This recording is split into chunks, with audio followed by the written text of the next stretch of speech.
নমস্কার সবাইকে। কেমন আছেন সবাই? আশা করছি আপনারা সকলে খুব ভালো আছেন। আজ শুক্রবার আর এখন বাজে গিয়ে সকাল 6:40। আমি আজ সকালবেলা ঘুম থেকে তাড়াতাড়ি উঠে ফ্রেশ হয়ে নিয়েছি আর দেখি মা আনাজ করতে বসে গেছেন দুপুরে রান্নার জন্য।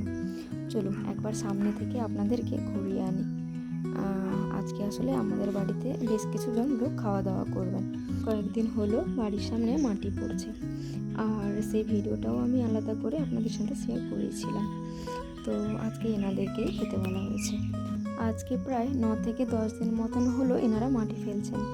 আজকে ছাড়াও আরও 2-3 দিন মতন সময় লাগবে মাটি ফেলার কাজ শেষ হতে।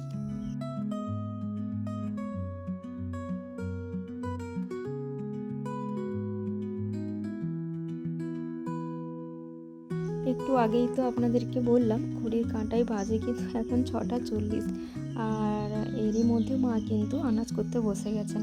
দেখুন মা এখন আলুগুলোকে ছিলছেন। ওই যে মুচমুচে আলু ভাজাগুলো যে ভাজা হয়, ওই আলু ভাজাগুলো ভাজার জন্যই এই যন্ত্রটা দিয়ে আলুগুলোকে ছিলতে হয়। আর এদিকে চচ্চড়ি করার জন্যও মা সবজিগুলোকে কেটে ফেলেছেন। এখন আমি বসে পড়েছি পটলগুলোকে ছিলে একটু একটু করে কেটে দিচ্ছি। এগুলোকে এইভাবেই গোটা গোটা করে ভাজবো। আজকে আমার মাকেও ডাকা হয়েছে, মা এখনও আসেননি, আর ঘড়ি কাঁটায় তো সবে এখন 7টা বাজে, একটু দেরি করেই হয়তো আসবেন। রান্নার জন্য প্রায় সমস্ত সবজি আমাদের কাটা হয়ে গেছে। এবার শুধু বাবা বাজারে গেলে মাংসটা আনলে মাংসের মশলাটা করতে হয়। প্রথমে যেহেতু আমি আলুটাকে ভেজে নেব, ওই জন্য আলুটাকে প্রথমে জলে ধুয়ে ছেঁকে নিচ্ছি। আলুটাতে আমি আগের থেকে নুন হলুদ মাখিয়ে নিয়েছি। এবার এইভাবে ভালোভাবে চিপড়ে গরম তেলের মধ্যে দিয়ে দিচ্ছি। এবার এই গরম তেলের মধ্যে আলুটাকে মিনিট 10 থেকে 15 মতো ভাজতে থাকবো, যতক্ষণ না মুচমুচে হয়ে আসে আর কি।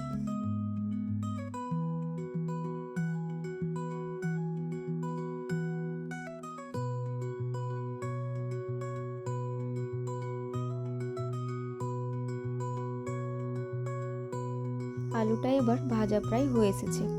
দেখুন একটু ব্রাউন কালার হয়ে এসেছে। এরকম ব্রাউন কালার যখনই হয়ে আসবে তখন আলুটাকে এরকম একটা ছাঁকনির সাহায্যে তুলে রেখে দেবো। আলু ভাজা হয়ে যেতে এবার আমি ওই তেলে পটলগুলোকে ভেজে নিচ্ছি। পটলগুলোকে আমি আগে থেকে নুন হলুদ মাখিয়ে নিয়েছিলাম, যাতে নুনটা পটলের মধ্যে ভালোভাবে ঢুকে যায়। পটলগুলো ভাজা হয়ে যেতে আমি চচ্চড়িটা বসিয়ে দিয়েছিলাম, তারপর চলে এসেছিলাম খেতে। আর এরই ফাঁকে মা চচ্চড়িটাকে গ্যাসে তুলে দিয়ে উনানে ভাতটাকে চাপিয়ে দিয়েছিলেন। এখন বাজে সকাল 9টা, আর বাবাও বাজারে গিয়েছিলেন, বাজার থেকে মাংস নিয়ে চলে এসেছেন। মাংসের মশলাগুলোও কাটা হয়ে গেছে, কিন্তু আমার আলাদা করে আর কোনো ভিডিও ক্লিপই নেওয়া হয়নি। আপনাদেরকে তো ভিডিওর শুরুতেই জানিয়েছিলাম আজকে আমার মা আসবেন বলে, তাই মা আসতে মাংসটাকে মা ভালো করে ধুয়ে দিয়েছেন। আর আমি এদিকে মাংসটাতে নুন হলুদ পেঁয়াজ সর্ষের তেল আর লেবুর রস দিয়ে ভালোভাবে মাখিয়ে রেখে দিয়েছি।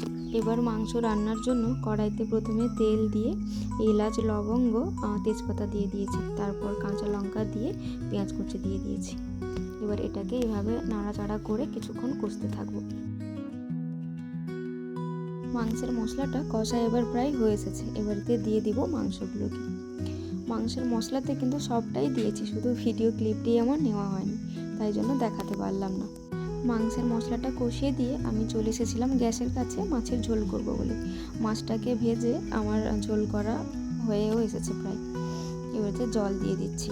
আজকে যাদেরকে খেতে বলা হয়েছে ওনাদের মধ্যে থেকেই একজন মাংস খান না, তো ওনার জন্যই এই ঝোলটা রান্না করা হচ্ছে।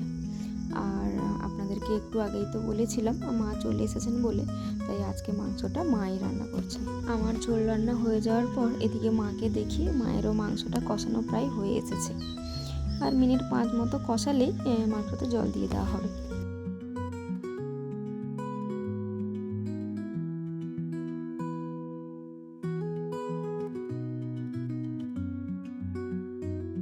মাংসটা কষানো প্রায় হয়ে এসেছে, এবারেতে আমি জল দিয়ে দিচ্ছি।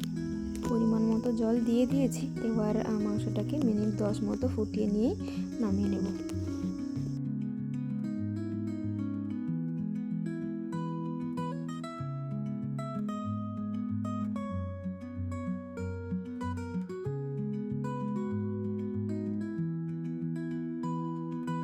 মাংসটা মিনিট 10 মতো ফোটার পর নামিয়ে নেওয়া হয়েছে।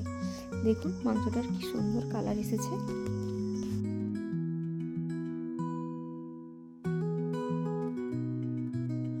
বাজে দুপুর 1টা।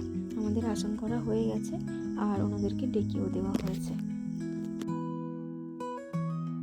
ওনারা এখন খাওয়া দাওয়া করছেন আর এদিকে আমি দেখি বাবা বাজার থেকে না একটু দই মিষ্টিও নিয়ে এসেছে আর পাঁপড়টা ওটা বাড়িতেই ভাজা হয়েছে। এনারা খাওয়া দাওয়া করে চলে গেলে এরপর আমরাও বসে যাব। আজ তাহলে ভিডিওটা এখানেই শেষ করছি। সবাই ভালো থাকবেন, সুস্থ থাকবেন। ভিডিওটি কেমন লাগলো সেটা কমেন্টে অবশ্যই জানাবেন আর ভালো লাগলে একটা লাইক করবেন।